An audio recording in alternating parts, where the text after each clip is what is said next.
the questions that a lot of people have asked is not with regards to the fundamentals or philosophy, but with the way of investing. So, like the current market, should we be investing at one time or gradually? Will the market bottom? Which is kind of what everyone asks often.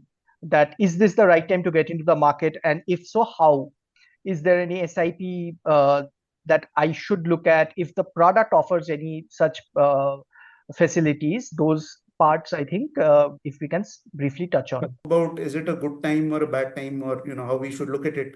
Now, historically, again, this is data, so it is not necessary that it will happen exactly the same way.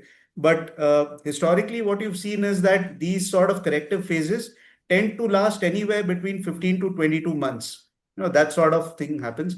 Does it ever extend? It does, but it happens once in a while. Typically, what happens is this: about 15 to 22 months sort of thing. Now we are, I think, in the 19th month, if I'm not wrong, 18 to 19 months.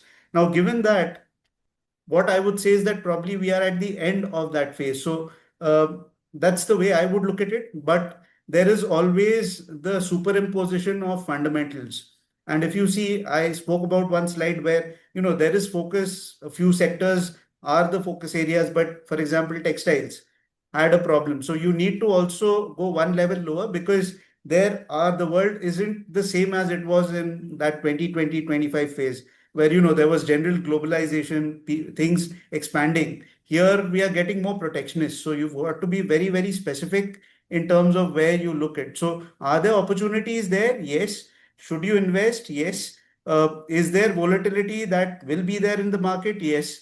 And hence, from that perspective, SIP sort of mode allows you to go through those cycles better. So will you get hit sometime? Obviously. I mean, if you buy, for example, if you bought in Jan and then you saw March levels, obviously you're going to feel that, look, I could have bought cheaper. But that is going to be the nature of the market. The problem is it might not be as easy to time the market looking at how things are playing out.